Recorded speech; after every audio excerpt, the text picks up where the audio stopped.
السلام عليكم ورحمة الله وبركاته. أنا عمر محمد وعي قلن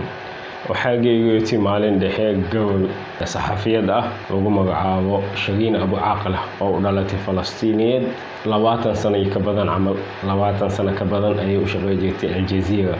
waxay soo tabi jirtay wararka iyo dagaalada waxa lagu dilay ayadoo war soo tabinayso oo dhabkii wadato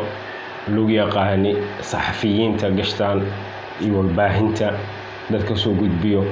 oo lagu ictiraafsanayo adduun weynaha xeelka u yaalo adduun weynaha qofka marka hool ku jiro oo dhankaasna xogin yahay in liska ilaaliyo haddaan yani jaasuusnimo mise arma kale mise wax kale tuhma kale lagu hayno gabadhii waa la dilay wixii dhacay waxaa dhacday ayaantan baraha bulshada xog baatay in naxariis Ilaahay loo weydiisto oo qofkana ogeyn waxay tahay dadka qaar muslimiin u moodaan muslimiin inay tahay dadka qaar ayagu og ayaa naxariis Ilaahay u weydiisanayeen in Ilaahay u naxariisto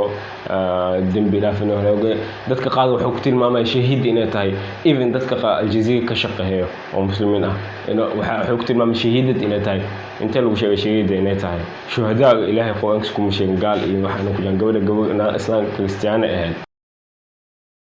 في سورة التوبة إلهي وحوك شيء هذه بقل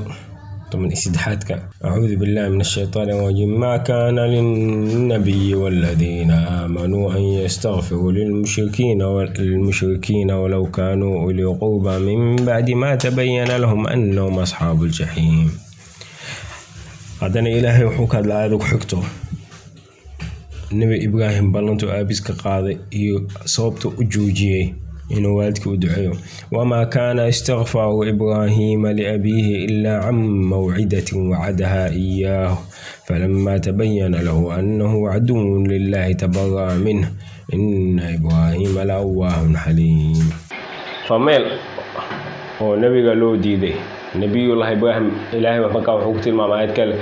إلا عن موعدة وعدها إياه ما قرأها إني نبي الله إبراهيم مكو أبيس كتر ورها إله كويدي سيدن بالأف إله نحورها وعدك بلنقاد كيس كذب وكجوجني فدتك قال وحورها إله ونحرس لو دعينا وحلا مدى إلا إذا قال وحكا قالتي إن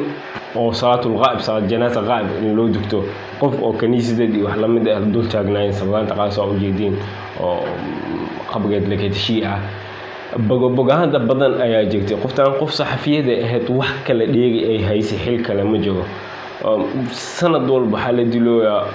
u dhawaad 50 saxafi ka badan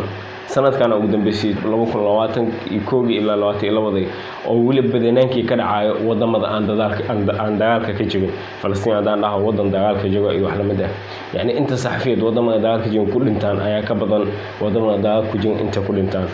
qissa kale ay tahay nabi sallallahu alayhi wasallam waxa uu dhacay xadiis sahih al-Bukhari ku yaalo xadiis ay jirta oo nabi sallallahu alayhi wasallam lagu wari oo ku yaalo sahih al-Bukhari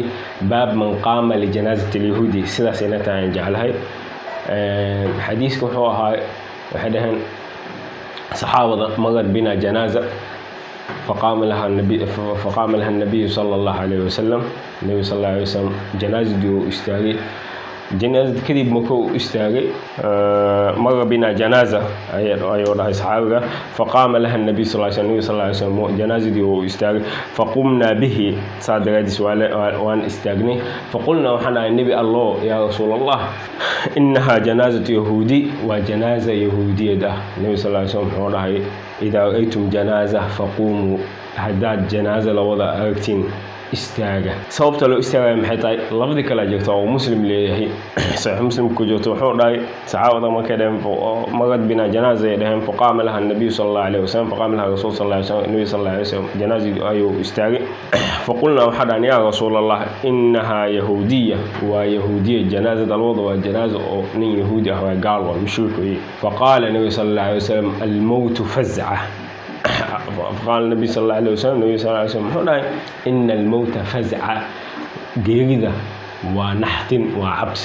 فإذا رأيتم جنازة هداد جير أركتين فإذا رأيتم جنازة هداد جير أركتين فقوموا استاغتان كاس محاواي وحواي نحت محل حصوص جنين